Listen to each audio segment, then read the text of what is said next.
So Sergeant TMD, as we've discussed, a contributor to your current facial pain is a muscle condition.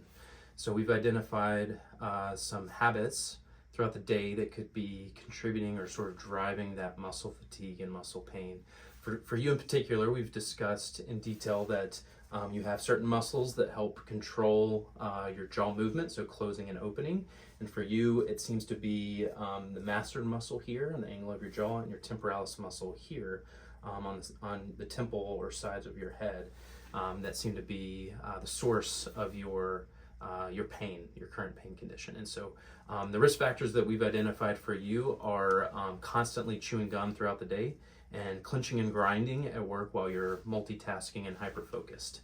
And so you've caught yourself doing that, and your coworkers have brought that to your attention. So I'd like to go over one of the core foundational strategies we first discussed with patients when addressing this kind of pain is self-care. And so this may seem trivial or simple, but it can be very powerful if incorporated into your day-to-day and used correctly. And so one thing that I'd like to talk about is establishing a position of rest. It's just like anywhere else in your body. If you ask me to, is this a position of rest for my arm, or is this a position of rest with my arm? Of course, down is a position of rest for my arm. If you were to challenge me to hold my arm up all day, I could make it for quite some time, but then my deltoid would start to wear out. And then what am I going to do? I'm going to reposition in the chair and kind of recruit other muscle groups and have poor ergonomics, and that's going to have a ripple effect beyond just holding my arm up. And so the same thing holds true for how we posture our jaw and in particular our tongue and our teeth. And so you mentioned that your teeth are in contact for quite some time throughout the day. There's such a thing as functional tooth contact and non-functional tooth contact. Functional tooth contact is when we're chewing or eating, swallowing, and talking, the primary functions of our jaw and our teeth. In total, throughout the day, research has shown that should be 15 to 20 minutes total. Anything outside of that window is considered non-functional tooth contact. So these are certain habits that we develop. For you, that is chewing gum, maybe clenching and grinding your teeth. So those are energy use in these muscles that help bring your jaw, elevate your jaw up, and bring your teeth together and move your tongue around, that are outside of that primary function in terms of chewing, talking, and swallowing. And so I want to target some of that non-functional tooth contact, some of those habits that we've developed, and equip you and empower you with some tools that we can use to promote recovery of these muscles. So the first thing is establishing a position of rest. And so what that means for our teeth is with our teeth just slightly apart. I'm not talking like open, I'm just talking just enough where gravity is bringing your teeth apart. A quick way to establish that is to say the name Emma, or use a M word. So try that with me, just say Emma. Very good. And when you finish saying Emma, hold that position. And where are your teeth when you say that? Just slightly apart. Perfect. Another quick trick is to pretend like you're holding a candle. It has a flame. You want to do 3 quick breaths out, just trying to flicker the flame, not blow it out. So just like a couple puffs of air. And that's another quick trick that will establish that position of your teeth, just slightly apart. The other thing is with your tongue position. You had mentioned that you tend to posture your tongue up against the roof of your mouth. And so just as I was demonstrating with my arm, same holds true for your tongue. So if you're holding your tongue up, you're not only using the intrinsic muscles of your tongue, but also the extrinsic muscles of your tongue and other muscles sort of downstream of that to help hold your tongue up. So what I'll have you do is just take your hands like this and place them underneath your chin. Very good. Push your tongue up. You feel that muscle contraction, okay? Now go here to the sides of your jaw here. This is your masseter muscle. Now clench your teeth. Good, you feel that? And then let's go up here to your temple. This is your big temporalis muscle. Do the same thing, clench for me. You feel that muscle contraction? And actually push your tongue up.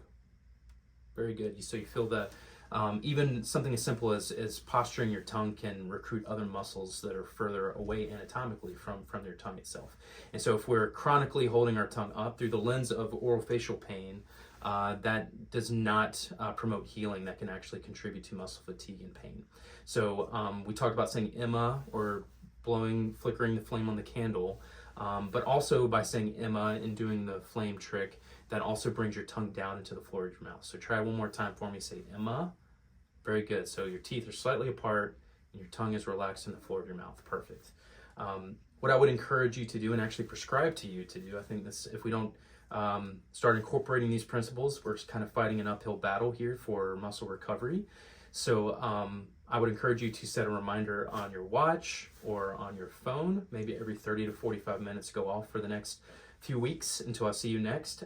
This should be intentionally annoying because we're trying to break some bad habits, some well-established habits that have been there for quite some time. If you can't do that, maybe just have a sticky note on your monitor at work or on the dash of your car, or anytime you see your favorite color. That can be a reminder to kind of take an assessment of where your teeth are, where your tongue position is. Say Emma, sort of establish that position of rest. So your homework will be, until I see you next time, to start incorporating this into your day-to-day.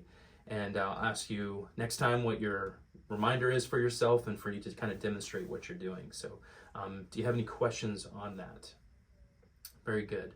The next thing I'd like to discuss is the use of heat, like moist heat therapy. So heat is a magnet for blood flow. So by applying heat somewhere, that promotes vasodilation, or kind of widens the vasculature that is in that area. And so that brings in fresh oxygenated blood and nutrients and sort of flushes out some of the cellular waste, such as like lactic acid and those things that build up in muscles. And so if you think about, if you went out and did a workout, you're going to be sore for a couple days. These skeletal muscles here are just like anywhere else, and they can develop fatigue and pain, and eventually can develop certain muscle knots or trigger points within the muscle. So we're trying to avoid that and promote recovery and sort of decrease that sensory and motor input from these muscles that's outside of that functional tooth contact, excuse me. So if I went and ran a marathon every day on my legs, I'm going to develop muscle fatigue in my legs, and then my knee joints are going to pay the price. And so again, that's the same analogy for here. So we see muscle fatigue and pain due to overuse and hyperactivity of those muscles. So we're trying to establish a position of rest to counter that, and then use moist heat to promote healing. So what I would recommend doing is getting a microwavable rice bag and maybe wrapping that in a warm water, kind of wet towel or rag for that moist effect. And so apply that about 5 to 10 minutes on each side, and focus on your masseter and temporalis muscle on each side. And let's do that 2 to 4 times a day. So again, 5 to 10 minutes of moist heat, 2 to 4 times a day, just for the next few weeks. Any question on that? Very good. The other thing I'd like to discuss is non-painful stretching.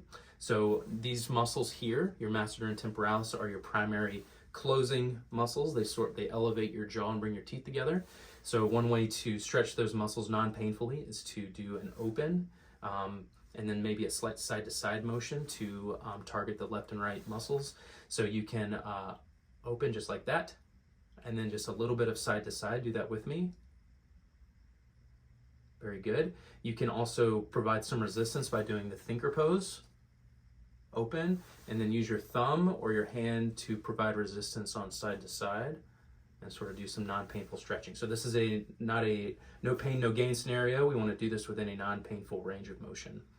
And let's do that several times throughout the day, along with the moist heat and position of rest. Any questions about that? Very good. Lastly, I'd like to discuss maybe sticking to a softer diet. We want to, again, reduce some of the contractional forces of these muscles and provide some rest. And so softer diet, avoiding chewier foods like steak and bagels, and certainly chewing gum. So in your particular case, we need to find a way to titrate off of chewing gum every day. So I would encourage you to find a way to quit chewing gum throughout the day, because that's certainly not helping with muscle recovery. In fact, that's probably promoting muscle fatigue and muscle pain. So it's something that we need to focus on together as we work to reduce your current facial pain condition. All right, so we've discussed establishing a position of rest with a timer, the use of moist heat, non-painful stretching, and sticking to a softer diet and trying to break some habits, such as chewing gum, that may be in place. Any questions about any of that? Very good. At our next appointment, I'd like to go over promoting good ergonomics at work and throughout your day. And we'll focus and talk about some of your head and neck position, so some of that cervical range of motion, tenderness, and restriction that we discovered during your exam. I'd like to also talk about supplementing with a healthy diet and maybe coming up with an exercise routine. Both of those can change the biochemistry in your body, and so we want to tip the scales towards healing and recovery and maybe away from inflammation and some of those things that can resist promoting healing, or can inhibit healing. And then we'll also go over some sleep hygiene quality recommendations, as well as some stress modification techniques, so like diaphragmatic breathing and those sorts of things that we'll discuss in the future. But today I just wanted to thoroughly go over the facial pain self-care strategies and those modalities that we encourage and that are foundational to recovery. And so if we can get those principles right, I think that'll pay off in dividends for you. Again, it seems maybe simple and trivial, but when utilized the right way, can have a profound impact on the pain that you're experiencing. So I thank you for your time. Is there any other questions? All right. Well, I look forward to seeing you next time, and hope you have a great day. Thank you.